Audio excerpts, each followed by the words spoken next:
Oh, you're in the way. Hey, I'm back with another book review. So, it's been a minute since I've read this book. I took a little bit of a break and then I read the next one. So I'm going to be going over it. It is book 7 of the Earthborn Saga, The Slumbering Gods.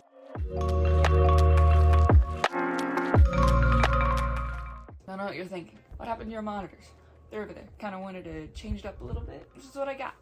It's a little hectic right now, but I do want to work on it and make something of it. There's more stuff up, but I'm not zoomed out, and I think this is perfectly fine for where we are. So, yeah, this is Steve. This one doesn't have a name, and this is Buddy. And then all that I found a Bratz doll. I used to love Bratz. And Running Mad Key's way up there. Anyway, back to the book. It has been a minute since I've read this. I do have my little notes app because I took notes for this one, because this is a big series, and there's a lot that happens. The chapters are extremely long. Doesn't make it any less enjoyable though. I have been enjoying the series since the beginning and I can't wait to see where it goes in the future. So let's begin. So we know Khelmatoth is out and ready to eat everything or destroy everything. This big giant Cthulhu head. I don't know. What am I looking for? Mind Flayer. I don't know. That's how I pictured it in my head. Anyway, Walter and Malresh are on a different planet trying to find out. Malresh is a Fosath.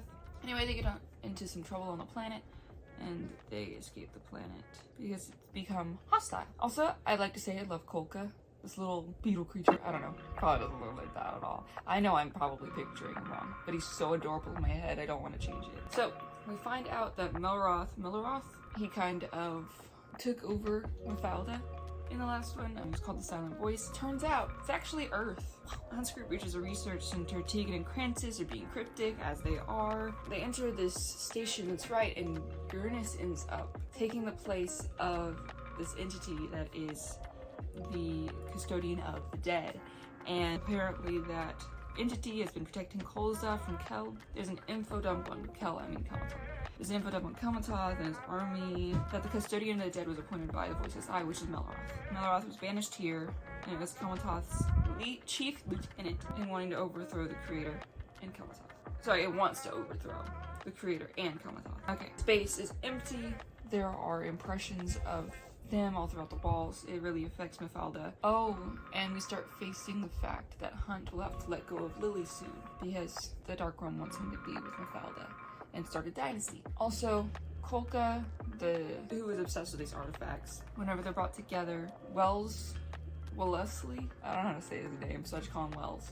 The AI around Hunt's neck, he notices that these artifacts create a map that leads to the Fosa, and they go to try to check it out to maybe help them because it feels like it's a call for help. Malresh and Tegan get rid of the spirits, the impressions around the ship, and then Mafalda and Lily finally meet.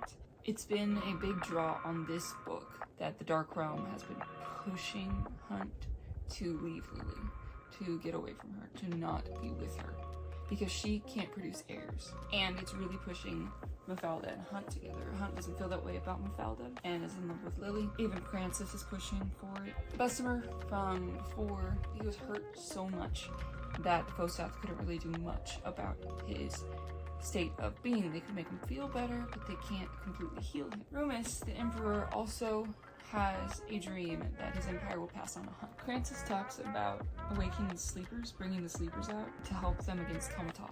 And he says that it is possible. It could unravel the entire universe. So that's fun. They are taking a big gamble on going to talk to these sleepers and dreamers and all that jazz. They do get to talk to these streamers. They get an audience with them. There's a lot of talk. And there's a deal that's struck up. I won't tell you what the deal is because it's a spoiler. But just know I felt it right here. Malresh and Bessemer, they end up finding a Fosath princess that isn't in its metal shell. It's mechanical suit, I guess is a better way to put it. And she is like gentle and kind. She is like everything good. And she seems really sweet. I really like her. I think the main takeaways from this is we get a lot of lore from Krancis. We get backstory on Krancis. I was wrong about him being a Fosath, but I thought that'd be really cool. He's like even cooler though. I love Krancis.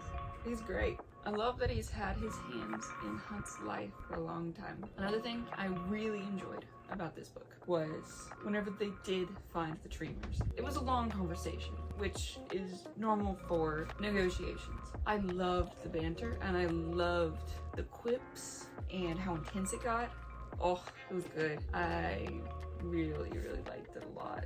So, that being said, I think this is my favorite ending of all of the books so far, just because it had all the feels and it made so much sense, and I don't know, I really, really enjoyed it. So, if you want to check it out, it is book 7 in the Earthborn Saga called The Slumbering Gods. I highly recommend this series, and I really hope you enjoyed.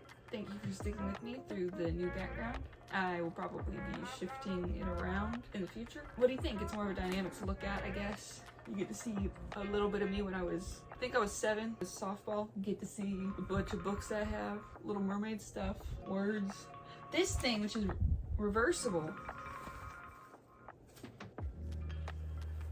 Buddy, which is Pink Panther. Forgot what I named him. That was just really pretty. A journal came in it. Another stuffed animal. I really like stuffed animals. Some quotes from the Bible and from what I've heard Todd White say. Mew, my favorite Pokemon. This is a duck. A Pez dispenser, because I really like Pez. Some glasses, because these are my favorite glasses. My katana that my brother got me like 3 Christmases ago. This. Kaneki. This was my Marmies. Kaneki. This. More stuff up there. My brother got me a vinyl of Falling in Reverse's new album. And it's my first vinyl. But you can't see it. But I love it. Anyway, oh, that's a big mess too. I should probably clean up before the next one. Anyway, thank you. This is also a library sign. Thank you for watching. I hope you enjoyed. Try to be a little neater next time. Thank you.